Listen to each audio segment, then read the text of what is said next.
Good afternoon. Good afternoon. Happy Tuesday. We have a powerful show for you today. Get ready, sensational guests. But before we move forward, let's bring out the host of the show, the Pyramid Club, with General Manager Rachel Barkley. Rachel, happy Tuesday. Happy Tuesday. Good to see you. Good to see you. All right. What's happening at the club these days? Something I'm sure is always happening since you're back, you're operating, you're moving to a new normal. So what's up? What's going on these days? Well, lots of things are coming back into play, which is really fun. More members are coming to the club, lots of different members. So seeing, that it's safe to come into the city. I mean, I think you yourself are in on Friday, so you can certainly attest to that. We continue to promote our networking events that we do. I think we have like some 9 a month now at this point. We have one tomorrow, which is usually attended by like at least 50 people. So we always look forward to Nice. that. Nice.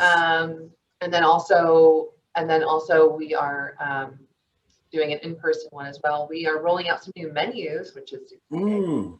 Mm, mm. Starting with breakfast all the way through dinner, and then we'll be expanding our hours as it relates to that, which is Have, fun. have you guys instituted new ways of serving or being with the guests? What's that about? Well, our service staff is required to wear a mask and then a shield, so it is, two barriers there, and you actually can't get in the building without a mask. So I think that's pretty much standard everywhere you go now. And then we just don't preset the table, so there's very little contact, as far as physical touch, which is good and seems to make everybody feel a little safer, including the staff And who's you, working. and you indicated that you're seeing new members. We are, yeah, we're bringing on some new members pretty much every week. So, we're having some success in that, but we're seeing existing members come in rather than the same ones all the time, which we love our regulars, don't get me wrong, people who live in the Sure. city and things like that. But it seems like people are getting a little more comfortable. So that's really nice to see too. That's a nice theme. Folks are coming back. We continue to thank you for hosting this show. We've been going strong since March or April. I don't even remember at this juncture, but I remember March, those I think, months got of, right into it. yeah, we're going to open one day. We're going to open one day. But now we are open, and we are open for a phenomenal show today. And Rachel, I can't go any further unless I bring out the co-host with the mostest, Shannon Peck. Shannon, good afternoon. What's up? Hi, good Hey. afternoon. Oh my gosh, is it Tuesday? Are we going to be in November? I don't know what's going on. It's flying by. So thank you again for those of you who are brand new joining us for the first time. Welcome. We're excited. We're thankful. We're grateful. Those of you who faithfully join us, we appreciate you as well. As usual, don't forget to use that chat button. Ask your questions, put in some comments. We're going to do our best over the next hour to get you to interact with us, ask over these questions, and just have a good time. Yeah, good So stuff. welcome. You look like you ready to rock and roll. Listen, always don't threaten me with a good time, Dr. James. The show's not long enough. Well, let me introduce our guests for today. Uh, if you look in a dictionary or Google the word powerhouse, you'll probably see a picture of Uva Coles, president of Inclusa. She is a phenomenal thought leader. Her journey has been spectacular. And when she walks in the room, it tilts. Ladies and gentlemen, meet Uva Coles. Hey, Hey, Jim, how are you? I'm, I'm, I'm doing good. I'm doing good. However, I do have somewhat of a heavy heart. And before I go there, let me just check in with you. How are you? I am right there with you. I was so very much looking forward to spending our time together and still am. I know we are going to tilt the room together, right?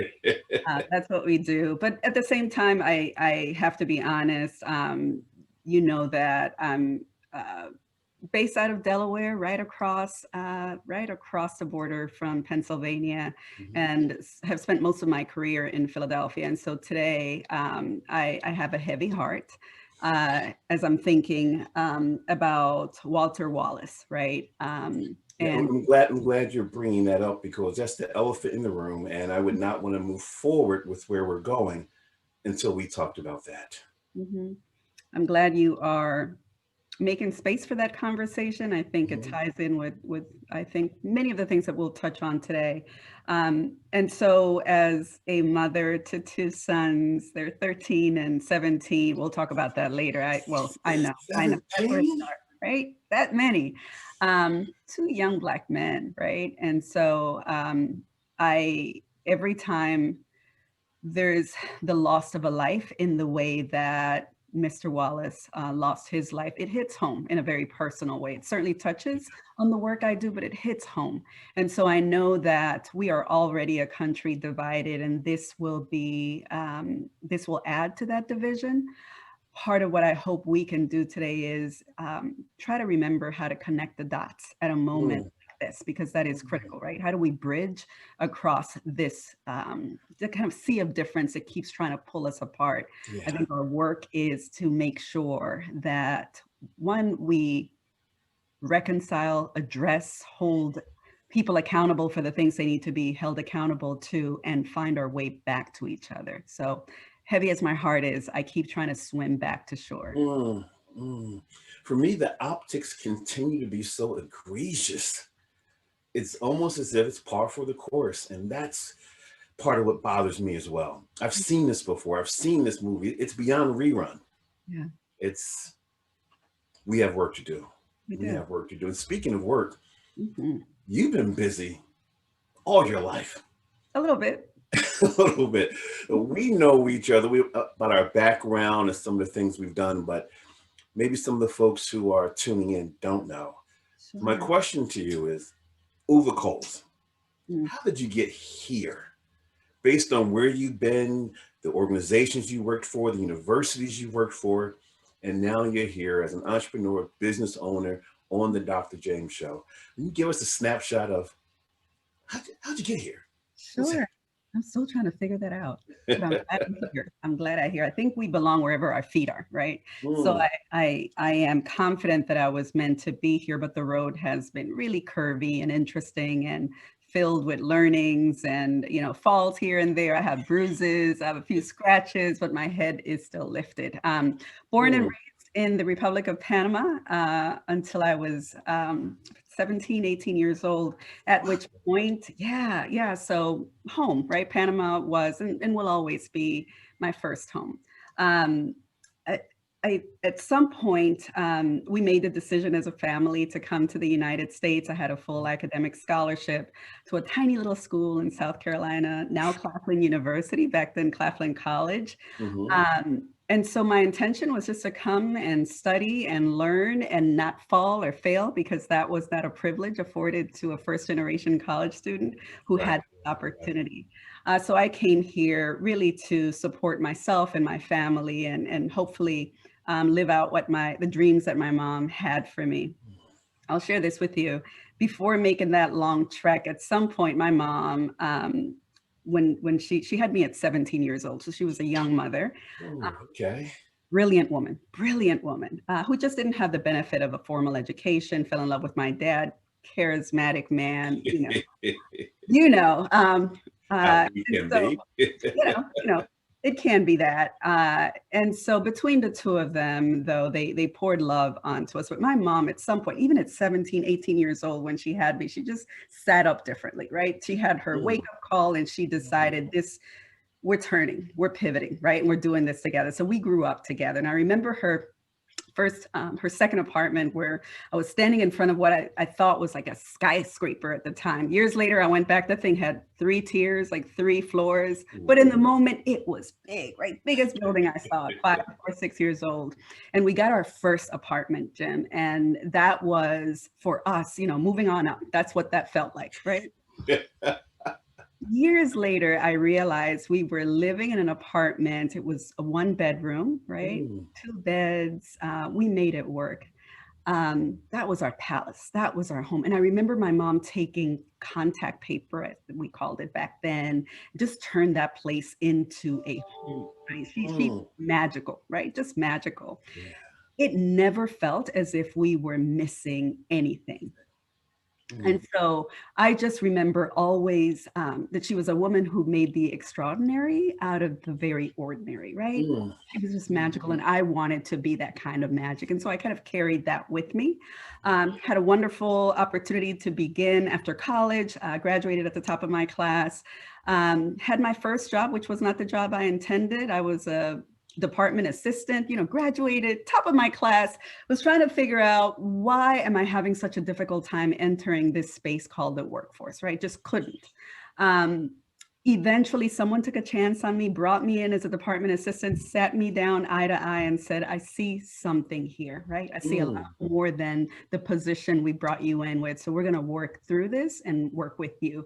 And that became my first official mentor. I had many more before then, but someone who took me under his wing and started to put my career on fire, quite frankly. Taught me what he knew and even what he didn't, just positioned me ahead of him so that I could learn.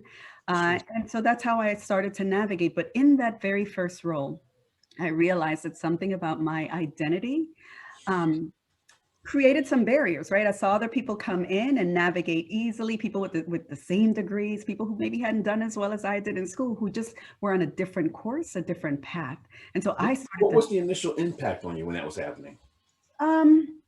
I think I didn't understand. I was confused. I was really confused. And you do what people do, what women especially do, when you layer other facets of your identity, you layer race with that. I was an immigrant. I had a thicker accent back then. There was a lot going on for me. And so those insecurities started to become the lens through which I interpreted what was happening. It must be me, right? It must be me. The reason I'm not doing as well as other people is there's something about me.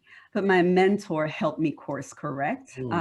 And he was a person who brought in the first diversity program. We didn't call it that back then, but in that company, he was the first person who brought that in. And so I got to observe this kind of rub between identity and workforce that was happening in a very internal way to me. And it became part of my work, right? Wow.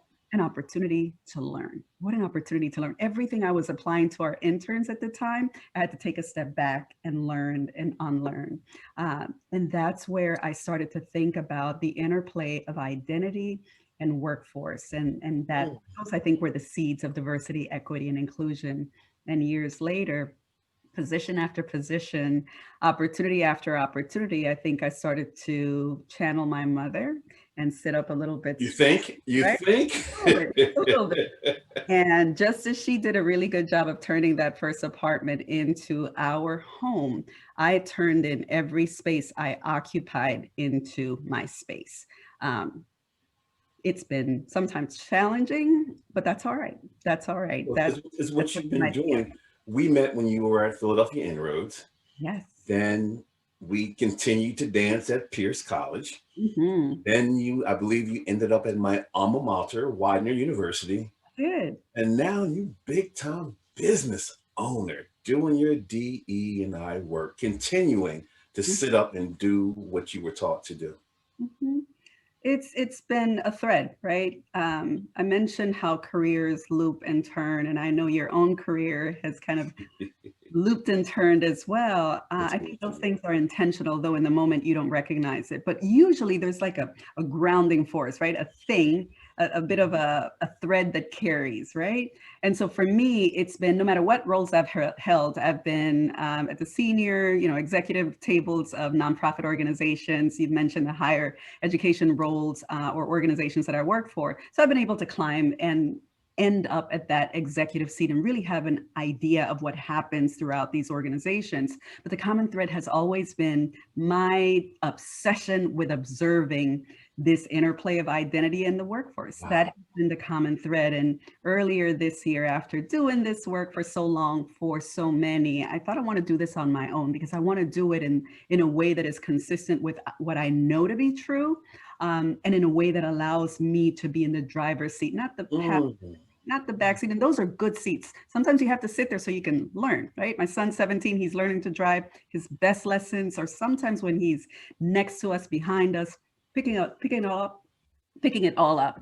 So I appreciate the opportunities I've had not to drive, but to observe, because they gave me all the information I needed to now jump into that driver's seat and move forward. So What's been the biggest shift for you, either mentally, emotionally? What's been the biggest shift from passenger seat to now driving seat, responsible for taking that wheel and moving the car down the road? What's the Sure. biggest shift? I think it's been the belief that I belong in that seat. Yes. I, Yes. and so what I would say is, while years ago I may have aspired for the highest possible seats, right? I'm an ambitious person, no qualms about that. But I don't know that I knew what it might feel like to then sit in that seat of responsibility and be accountable for every major decision, right? That's a huge shift. You think to yourself, I want to be there, right? But then when you get there, you realize, oh my God, this is on me, right? This is on me. It's on the team I bring in. It's on the impact I have. This is mine, right? So adjusting to that was a bit of a shift, but I have to tell you, for as many nights as I've had those heart palpitations, I've had mornings where I am just energized and ready to go, and interactions with clients and partners that remind me that that's the right seat for me. So I'm learning. Well, speaking of energizer and sitting in the right seat, Shannon's in the right seat right now to bring us what's happening in the chat room or a question that she's generated based on hearing what we've been discussing thus far. Chat room quiet for now, but I don't believe it's going to stay that way, because I think folks are holding on and listening to your story, Uva. And I love that you had an opportunity to have a different perspective and view. I always like to call it the pew view and the pulpit view, because it's very different sitting in a congregation or sitting in a workplace saying, you shoulda, coulda, you should do this, you should do that. But then you get the pulpit view and you get to be that leader, and you realize it's harder to move that train or harder to implement change. And there's so much to navigate through that it's not as simple. And so it's exciting that you're getting an opportunity and you're also learning, and still, it sounds to me, wanting to continue to learn, and that you don't have it all figured out at this point. But one of the questions I have is, because of this current climate, I think the world now is aware of diversity and inclusion, or at least they think they do. Do you find that people are more open to have the conversations, or do you think that now people are using this current climate as an excuse and saying now more than ever, we're using that race or that gender card? So how do you see it? Sure. Good question. Good And I love question, this. yeah. I love the idea of pew versus the pulpit, Shannon. Yeah. I'm doing that. Just so you know, I'm putting that in my backpack. Never served in ministry, you know, it's completely different going to Sunday, just sitting down receiving. Absolutely, it is. So I would say that it's both. The answer to your question is it's both. For as difficult as, 2020 is just a year that keeps on giving us, right? A number of surprises, some of them not so good. And so I see this as a year of a triple pandemic. There's a racial pandemic, the economic pandemic, and also obviously the health pandemic. The upside to this moment is that it has forced our collective attention. And so at a time prior to this, I think those of us who are steeped in this work, Dr. Smith is clearly one of these people who's been doing this work for quite some time. We have been living it, we know it. And depending on your identity or your allyship, you've known about these disparate impacts, right? But there have been people who've been kind of swimming on the surface, frankly, completely unaware of what has been beneath them, right? And so this pandemic, I think, has forced us to be quiet, to be still in a way that we are not used to. And it's forced us to open our eyes and deal with the realities in front of us now. Because of that, I think some people have kind of recoiled and decided they still don't want to see it. So at this point, that is a decision, right? The information is in front of you in the most explicit way. And so you make a decision. That's one side. But I'm excited about the fact that many other people are saying, I just didn't know, right? Whatever that might feel like for me as a person that had to live it, I appreciate that a lot of people in this moment are saying, I just didn't know, and I want to do something with that, right? Which enables us as practitioners to come into organizations, in my case, and finally have not superficial conversations, because that's where a lot of organizations were, especially prior to 2020, but more explicit conversations. This stuff is on fire, it's in front of us. And so we are provided an opportunity to deal with the reality of diversity, of equity, of inclusion in a more direct way. We needed to get there. I don't like how we got here, but I like that we're here. And so that has opened doors of opportunity in a very different way. So it's twofold. It's twofold. Love it. Thank you, Shannon. Great question. Great question. I'm gonna go a little bit deeper, Uva. How does your background, Afro-Latino, how does your Afro-Latina background inform your work? It informs every step. I talked a little bit earlier about coming into this country at 17, 18 years old. I didn't question who I was back home, right? Black Panamanian young woman, right? That's it. Came to the United States and went to an HBCU, Claflin University, woohoo! And there we go. And quickly recognized that my Black context, right, needed to be contextualized in a new reality. So although we had a racial connection at an HBCU, and I could have that connection across gender as well, I had this ethnicity and this cultural background that was different from my peers, right? And so suddenly questions like, when people found out I was from Panama, there were questions like, yeah, but what are you? And that there was a question mark around my race. And I kept looking around thinking, how is that even possible, right? How is that even a question? But it helped me understand that there were layers to this thing called identity, and layers to this idea of this construct, right, of race that is really man-made. And I wanted to understand that a little bit more. And interestingly, when I came to the United States, I started to study my Afro-Latinidad in more detail. I've been living it, never had to question it. But for the first time, I was asked questions about history and about my ancestry. And I found myself wanting to dig into that and learn about it. It's funny that I believe that I had to leave my country in order to start exploring more deeply my identity. So it still was a gift.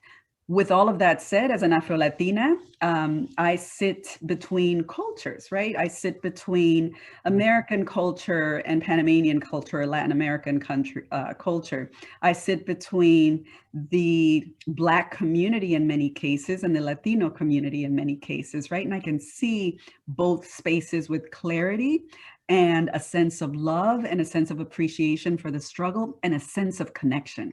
And so I'm always trying to figure out how we might be able to remove the barriers and help people see each other more clearly. So it informs the work I do. In it informing your work, has there ever been any pain? Any pain in that position of, The pivot. both cultures? Yeah. Informing your decisions, your behaviors, your thoughts, your words? Any painful memories? A little bit, Jim, a little bit, and sometimes a lot. While at home in Panama, I didn't question that identity. The reality was, we know that people of color, we know that Black people, no matter what the context, sometimes we just have to fight harder. Sometimes our identity becomes a barrier for others. And so back home, there still was this tiered understanding and this perception that what was Eurocentric was better, that what looked lighter, right? Lighter skin, longer hair, that looked features, right? That looked a certain way were better. And so even in that context, as a young Black woman, I had to fight for not recognition so much, but I think fight for an understanding of who I was and that I mattered as much as anyone else. The beauty of that was I had a dad who was relentless in his commitment to who we are, right? And to just showing up as you are and not trying to be anything else. And at a time where people were, you know, relaxing their hair and doing all kind of interesting things, my dad was trying to put me in the biggest afro he could possibly find. You know, he had me becoming the most militant child he could think of. And my mother, on the other hand, modeled that, but also wanted me to be thoughtful about my steps and be balanced, not to shift who I was, but to understand the consequences of how I might be perceived and to figure out how to navigate no matter what, right? So I had the benefit of that. The pain was recognizing that I had this extra work to do as a Black woman in my own country. And then shifting here to the United States, finding my community, right? The Latin, I was accepted by the Black community at my HBCU, no questions after they got over my little accent and realized she's one of us, right? Come home, you're home. That became home instantly. But then when I started to occupy spaces with my own Latin community, because of how I looked, from time to time, there was that perception that I was a guest in our community, right? So, and there's usually that initial rub, the who are you, which we all do, right? So who's coming in through the door? That's fine. But from time to time, I felt as if I had to prove my Latinidad. And that for me has never been acceptable. Not something that I subscribe to. I am who I am. I stand in this blend of ethnicities and cultures and firm in my race and comfortable in that and knowing the richness that comes from all of that. So there are no explanations, right? I'm here. I want to be home. I want to commune. But no explanations, no explanations. So that has been painful, but I've overcome it. You mentioned that you're very thoughtful. We've known each other 20, 30 years, and every time I've seen you, wherever we are, workshop, networking event, at a university, you always appear to be in control. You could have a bad day, we wouldn't know it. The smile, the stature, the look, the focus, the purposefulness, like you always are ready. How does that happen? How does that happen? When I see you, I'm like, look at her, look at the president, look at the president. I'll take it. I don't think it's unique to me, Jim. I could say the same thing about you, right? That in those same interactions and spaces, you're ready to go, you're ready to impact individuals and rooms. And what I like about the way you do it is that it's authentic, right? It's not a shield, it's you just being ready. And so what I would say that we probably have in common is we have been preparing for every moment, every step of the way, right? We can't afford not to. So it is imperfect, that much I'm sure of. It took me a minute to get there, right? But as I get a little bit older, I recognize perfection is not the goal, but readiness is. Readiness absolutely is. And part of that is because identity plays a role in how you're perceived. So many of the spaces that you mentioned, I'm so used to sometimes walking in and being the only woman, right? Sometimes the only woman of color, certainly the only Black woman. You put all of that together, and then there's the culture and all of the other pieces that are in the back of my mind. And I'm standing for some things that other people may not even want to talk about. So I can't afford to walk in half stepping, right? Whether I'm wearing my nice little heels, those stilettos, or my sneakers, what the shoes might be, I know that when I step in, that when I speak, people are listening, and they are either expecting me to fly or fall, right? There's no in between. And my intention, again, it's not about perfection. My intention is to soar, right? My intention is to soar. So what that means is I need to prep for everything I do. That's all. It's just readiness. It's just readiness. I love that you said I'm ready to soar, not I'm ready to fly. I believe I can fly. I want people to believe they can soar. Yeah. Speaking of soar, Mhm. my co-host loves to soar as well. Shannon, what's going on? Well, before I get to the couple questions in the chat room, I just want to know if your parents will adopt me, because I'm still moldable. I can still be made into something great. I'm a work in progress. I think you're there already, Shannon. I think you're there already. We do have a couple really good questions. A very insightful and powerful statement that I relate to. The privilege of failure is not afforded to first generation immigrants. This is synonymous with this person's experience as well. One, how do we shake it off of ourselves? And two, how do we educate our peers to take that into account and not count it as as detrimental? Mhm. So one, how do we shake it off? And then how do we, get folks to not take it on as so detrimental? Yeah, sure. I think the answer is the same answer, right? So often what makes us great is it's often a double-edged sword, right? It's the thing that sometimes cuts us off at the knees. And so being first generation, we know there's like a weight of responsibility. You don't want to disappoint. You have a whole family behind you that you want to make proud and you want to support economically and in so many other ways. So there's this weight you carry, and that's heavy. But at the same time, I think that gives you focus and it gives you perspective and it gives you purpose. And so if you look at it that way, if you hold on to it that way, that's nothing but clearing a path for you, right? That's keeping your eye on the prize, no matter how difficult things may get. The difficulty becomes if you see that difference as a first generation as deficit. When you start to weigh that, you wear that weight and kind of let it not anchor you in purpose, but kind of bring you down. That's a whole different kind of weight. And I would say what's critical is that you remember what your purpose is, right? If you keep that in mind and just try to be focused and remember your difference is just that difference, not deficit, there's an opportunity to move through this world with your head tilt, your head kind of, we talked about that tilt. I'm going to hold on to that word for the rest of the day, Jen, because your head always ought to be, I think, tilted in two ways. One of them is either down for me in prayer, right? Because you need to be poured into in some way. And when you have that pouring in, then it's time to tilt that head up, right? And not let anything cause that tilt to go anywhere else. So it's either down in prayer or up in gratitude. Hashtag stealing that. And Uva, we also have a gentleman who, or actually, I believe it's a young lady. My company's launching a women's group within our company, and the company's very supportive of this. We just had our first successful launch, gaining memberships and buy-in. In your opinion, how can we keep members engaged, excited, and networking in this virtual world? Yeah. Good question. Thank you. Love that question and love that you're doing the work to promote leadership, right? And gender-based leadership, although the leadership competencies are the same across the board. How we do it as women, we do a thing or two. I'll take it. So there's something really special about that and also needed. I mean, we know that the data show that women, for as much as we might be as qualified as everyone else, we get to certain parts of our career and then we reach these bottlenecks to leadership, right? It's why the numbers are so dismal at the C-suite. So great that this is happening. What is critical is that you align the group's work with the strategy of the company.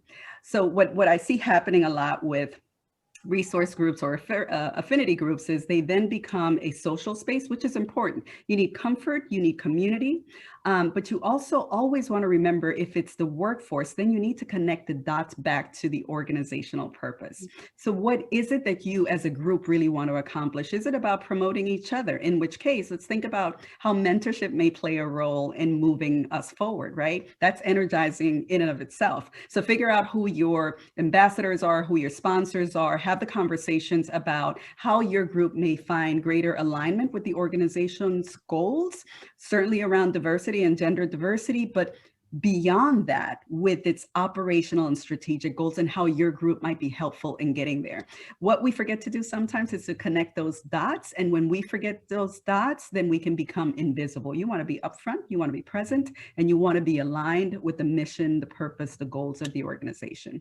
If I can just add one thing in Yeah. terms of the virtual piece, one of the things that's happening right now is there's this virtual bias, right? So we can easily disappear because we don't even have the benefit of kind of bumping into each other on the elevator, spending some time together in the lunchroom, right? Going in meetings and seeing each other eye to eye, and then having that offhand conversation right after that meeting. Those moments are lost. And so you have to become more intentional. The beauty of the virtual environment is that it narrows the divide as well. It creates proximity so that manager or leader who lives across the country who you would have never bumped into on the elevator, right? Except maybe that once a year, that annual visit. Now you have an opportunity to maybe connect more virtually. You can maybe send that email and just say, I'd appreciate 15 minutes of your time. I'll connect us via Zoom if that's appropriate, and would just love an opportunity to have a conversation. You can figure out the right way to do that, but ultimately what that means is leverage the virtual environment you're in. No matter what the obstacle, when I said earlier, there are usually two sides to everything. For as difficult as this virtual environment can be, you can overcome it by thinking about how you can use it to narrow some of the existing divides. I don't know about you, Dr. James. I'm ready to jump in front of a bus or whatever Uva tells me to do because I am excited. She's so good. And I believe I can do as well. Thanks, Shannon. Uva, let's talk about the significance, importance of intersectionality. What's that about? What's that? I believe you've done research on it. You talk about it. Help us understand what's going on there. It's the I word. It's an important word. So one of the things that's happened recently, especially is in the diversity, equity, and inclusion space, is that we often, data drives everything, right? So we've been looking at data, cutting and slicing the data. When we forget intersectionality, then the data is inaccurate, right? The data doesn't tell the whole story. And as you were working on your degree, the importance, right, of really digging into data will tell you what you want it to tell you, right? When you really think about it, as you interpret it, right? Remind me, before we finish, remind me to replay that story that we had when I was considering changing my dissertation. I remember that. So we look, I'll give you a concrete example. I was participating in a conference recently, and a phenomenal woman, a leader, national leader, was providing her talking point. She was great. And she talked about women's progress, and it was incredible. She talked about how well we were doing and the things that we were doing, how we were just killing it, right? And as a Black woman, I sat back thinking, but where am I in that data, right? Those are great data points until you unpack them, until you look at them through a lens of age, until you unpack them and look at them through a lens of race, right? And so for every data point that she came up with collectively, yes, there's forward movement, but I knew enough to know that those numbers look very different for Black women, for Latinas. Those numbers look very different for Asian women, right? And so intersectionality is this idea of layering, of scaffolding different parts of our identity. So if you're going to talk about what's happening in the workforce, for instance, for women, what's important is that you then unpack that data and not only talk about women in the aggregate, but think about women of color, right? Women of certain ages, women with disabilities, trans women, if you have that information available to you. It's important that you unpack so that you can understand. And let me be clear, it's important that as a collective, we stand up together. That should never be lost on us. But it's also important that we unpack that data so we can figure out what's happening at the intersections, right? That may create some barriers for some of us, but some opportunities for others. Because until all of those barriers are completely flattened, then the collective is really not moving forward collectively, right? Until all of us are kind of free to run that race with equity, we are not running that race well. So that's why intersectionality for me, and I talked about gender, but think about all of the other pieces, right?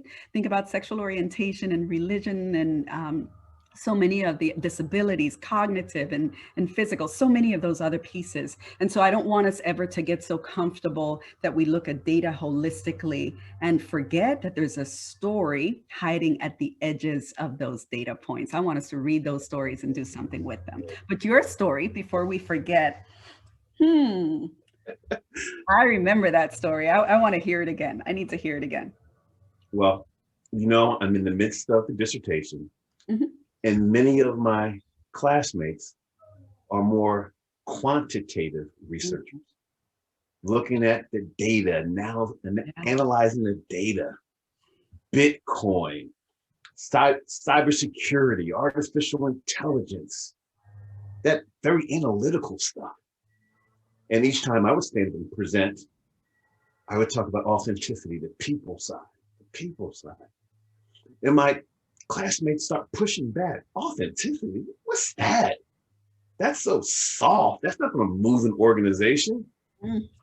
I let that noise get into my head and I call Uva. I'm on the dissertation ambulance. I'm considering changing my focus. You got on your bullhorn? Don't you dare. When I don't want you to fall in line with everybody else. Create your own line. Do your authenticity. Hold on. Is this Jim on the phone? He's talking about listening to what other people say? Hello? I remember it like it was yesterday. Even you, right? But I think just so happy that you stayed the course.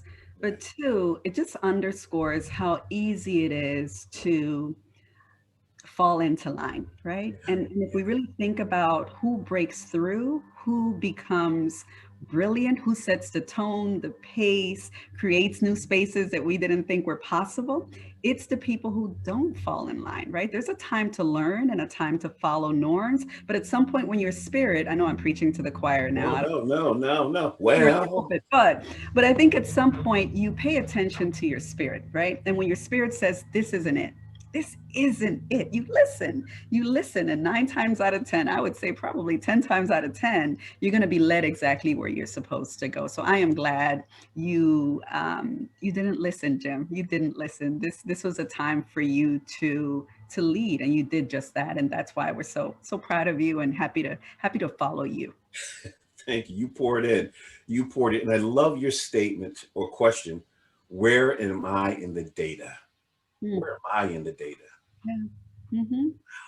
Speaking of data, an organization, some take the data and move to the training aspect. What are you seeing today, or what do you espouse regarding diversity, equity, and inclusion training? Is there a prescribed way to do it, what not to do? Because we've been at this for some time. Sure. I have my thoughts, but I'm curious, what are yours these days? Sure. So when I have a bias against the word training, though I use it, but after spending well over a decade in higher education, I just believe in the power of education, right? And so I think what happens with training in the workforce, we use that word because it's just accessible for the workplace, right? But I know what you do because I've sat in I've sat in your classroom and I know exactly what you do, and that is about education, right? But we'll use the word training for now. I think leaders in this moment, many of them are uncertain. They recognize they need to do something, and so the knee-jerk reaction is let's train, let's do diversity, right? That's the best way to frame it. Let's do diversity. Let's create a training that our staff can go through, and then we will have checked off that box.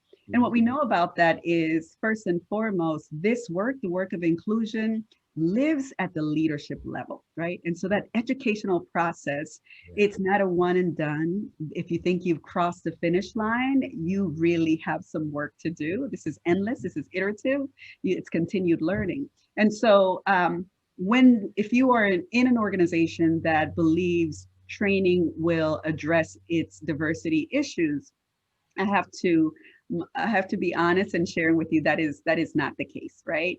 Training is a tool in a greater process of learning, of being educated in this space. Training cannot become the solution. It can become a part of a larger strategy. The strategy has to be systemic. The strategy is about looking at your systems and debiasing them. And more importantly, the strategy lives at the mindset level, right, of leadership. So how does leadership really think about this work? Can they breathe it in, or are they just trying to push it around, right? And you can tell the difference when a leader is kind of standing in this work and saying, I believe in this, right? I believe everybody should feel a sense of belonging in this organization. And so that becomes part of the work we do, seeding inclusion in leadership mindset so that then that can be articulated throughout the entire organization. And training simply becomes a tool of implementation. Can you tell I think strongly about that? Part of it. Just a little bit, just a little bit. Shannon, any additional questions out there in the chat room? Because Uva is tearing it up.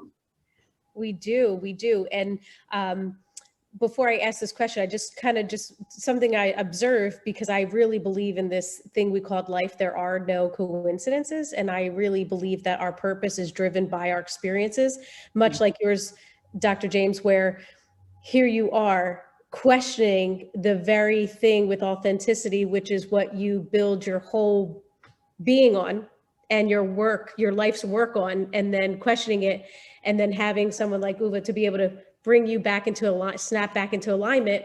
And then Uva, what I've observed with you, what you said early on is, if you didn't have that experience with having those barriers in front of you, in spite of your education to move forward, you may have never walked in this line of work. So I just feel like it's not coincidence. It always has a purpose. But if you don't have, it's like if you don't have a testimony, right? So it's like almost like as if I'm in prison ministry, but I've never been locked up. You have to experience it in here, because then it keeps you grounded, I believe, when the going gets tough, right? So it anchors you back down. But enough of me preaching. But folks that want to know, did you find that your HBCU experience was impactful to your professional success? Absolutely. There is something that happens in marginalized communities, right? And what that looks like, and I know I may be preaching to the choir with both of you as well, is that we are sent repeated, constant messages that we are somehow different, maybe not enough, right? It depends on the degree of that looks a little bit different for many of us. HBCUs are space specifically designed to pour into individuals who, for I think a number of years, usually by the time you're 18 years old, you've had consistent messages that something may be lacking, something may be missing, something may not be exactly what it needs to be. And so an HBCU for me, and I think for many of my peers, were space where we walked into and we were the majority. Doesn't happen that often when you are a person of color, especially a Black person. Secondly, not only were you in the majority, but that was celebrated, right? It was celebrated in the way we were instructed. Everything was centered around who we were, right? The history of our country was reviewed through a different lens so that we could emerge the storytellers as well, right? When the lion tells a story, right, it sounds very different than when the hunter does, right? And so in HBCUs, we sit at the center of those stories. We sit at the center of learning. We sit at the center of socialization, and we come out of that space invigorated, empowered, bigger than we usually walk in. So for me, that was 4 years of a pouring into, and interestingly enough, by a diverse group of educators from all walks of life who became my mentors. I have to tell you, I called my advisor, Dr. Zia Hassan. We talk every year. This was my college freshman advisor, and we still talk. He still advises me. That's the power of centering, right? Centering our identity in spaces. I think every community needs and deserves that. Good stuff. Thank you. Thank you. One more question, Shannon, is out there. If not, I'll keep going. No, I don't have a question, just a comment that folks are loving the validation that training is the tool, not the end of all of the process. So love it. Love it. Because sometimes when performance is the problem, training is not the answer. It could be lack of trust, lack of commitment, lack of leadership, lack of systems being in place for follow-up to reinforce. Mhm. I'm glad you put that out there. But you're doing all this heavy lifting professionally. Mhm. You got 3 men at home, two teenagers in Mhm. school. Mhm. You're running a company. How are you able to fit all? How is that working for you? Yeah. Homeschooling, running your company, getting out, doing your Zooms, Mhm. taking care of everything that's involved in the relationship and the marriage. Your husband is an entrepreneur as well. Yeah. Can we get a peek in? Can we get this close to what's happening in your household? Little bit. What's happening in my household is the same thing that's happening in every household, I think, across this country. You when it's game on, it's game on. But I think after you're zoomed out after 5 and 6 and 7 o'clock at night, you're depleted, right? So we talk about authenticity. And so I think it's important not to pretend that this moment isn't difficult and weighs a lot. It does, right? As a parent, watching my kids try to navigate a virtual environment is difficult. And so we have to make sure that as parents, we pour into them. It's hard. It's really hard. But what I would say to you is that's why I keep using the word pour, the term pour into. I think it's critical, right? So after all of that, on a daily basis, I do have the benefit of a husband who makes it a point to pour back into me, right? He knows when I'm depleted. He knows when I'm depleted. And I hope I can do and do the same for him. But there's that give and take and that necessary pouring back into. And honestly, sometimes you just need your girls, right? Sometimes you just need your girls. Hubby is good. Hubby is great. He does his job, but you just need to kind of pivot and pick up the phone and get on the phone with your girls and just talk about how heavy a lift, and make sure you always have that girl who will lift you back up, make you laugh. And that one person who will always remind you of who you are and what your purpose in, and tell you to, be restorative and go to bed and take a nap and wake up the next day knowing that you can do it again, knowing that you can do it again because you were meant to do it again. So I just get replenished on a daily basis by people who love me, starting with husband and continuing with family and friends and mentors and individuals who I've called you, right? In those moments where I'm trying to piece a few business things together and always in alignment with who I am. And you pour into me in those calls as well. So the village in this moment is critical. Huge, huge. Let me share with you another time you poured into me and totally caught me off guard. Totally. Because I'm used to seeing you polished, Uva, business, leader, making it happen, driving. And then one day, What I do. I saw you doing some spoken word. Like, wow, she got skills. Bam. Everything you touch. Is that something you still do? Is it a fond memory? Yeah. Wow. You Yeah. remember those days? I do. I write on a daily basis, right? We talk about pouring into, so I pour into myself, and what's most restorative are words, right? So poetry for me is this conversation. Mm. Poetry to me is when a leader invites me into an organization to speak to that organization. And so while I'll do the tactical things, I know that words are powerful, right? Words were the same, the power of those words remind me of standing in front of that tiny little 3-story building with my mother and believing we were standing in front of a high rise. I don't remember what she said, Jim, but I know she was pouring into me, and with her words, she was letting me know that we were walking toward better, right? That's the power of words. That was poetry. And so I write every day.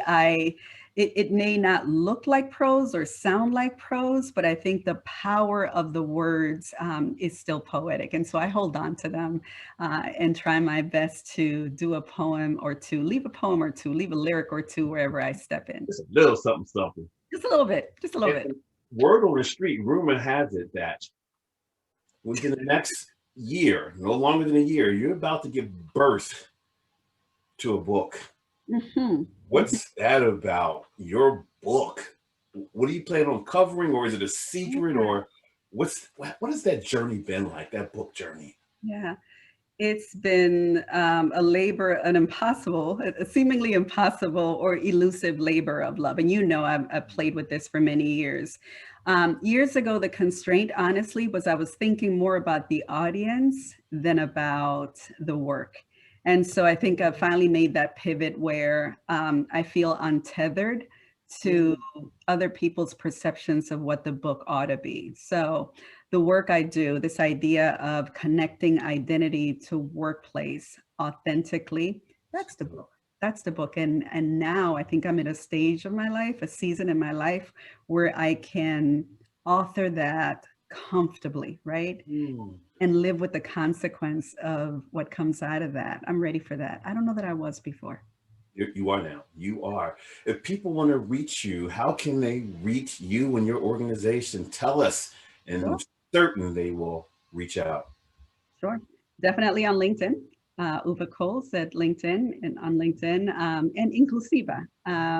So Inclusiva Global, and it's a mouthful, but it's easy when you break it down. That's inclusive with an A, global.com. So Inclusiva Global, that's our website. You'll find my information there. You can access me directly through the email portal. And I'd love to hear from you, talk to you, learn from you, and hopefully, we can pour into each other. Thoughts about navigating the rest of this year, moving into will be another unprecedented year because we don't know where we're going yet with the pandemic. Professionally, personally, any concluding thoughts on where you see you going, the organization going, your thought, your journey, continuing it going forward? So I think if ever there was a need for the work of inclusion, it's now. I think our political climate has really caused deeper divides. And we can ascribe those to individuals, but at the end of the day, we have an individual responsibility to pull back into each other. Sure. So in terms of my work, I see clarity around the necessity of doing this work, of amplifying this work. So that I think is easy. The harder work will be after next week, right? Some of us are going to be jubilant. Some of us are going to be in mourning, no matter what, right? That is where we are. And so I think that it will be important November 4th and 5th and through the rest of the month and well beyond to remember our values, to remember what matters most to us and to figure out how to swim back to shore to each other, right? I think that we've gotten really used to the noise and the chaos. We started this conversation around why I came here. I came here in the middle of the same kind of political dysfunction, right? On the heels, on the precipice of a dictatorship. Right. And so I've seen some of this before. And what I can say is I survived that, we'll survive this, we'll survive more. That's the human spirit. We weren't meant to, we're meant to fall on our knees, but purposefully, right? And once we've done that, we were meant to stand back up. So no matter what, we will stand back up. And the goal is to figure out how we can lock arms with each other when we do. That's what I'm going to hold on to. Uva, what a gift you are. Thank you. Thank you for coming on today. Thank you for sharing your past, your wisdom, your future, your ups and downs, your level of purposefulness, very thoroughly getting the folks who are watching pumped up, excited, reinforced, refocused, and recommitted. You came and did what you do. So we thank you for that. Shan, we did it again, another worthwhile and another show where I believe we brought a lot of value. Our guests bring it. And to those of you who are watching, thank you. Thank you again for checking us out. We believe in growing. We believe in not only putting your toe in the water, jumping in the water, not only thinking outside of the box, getting rid of the box completely. New challenges call for new tools. And it's time for us to utilize those new tools as we continue to take our lives higher and higher and higher. And as Uva said, to soar, not just to fly, to soar into tilt that room. You've just been Jim Packett, and we'll see you again next week on the Dr. James Show. Bye-bye. Bye.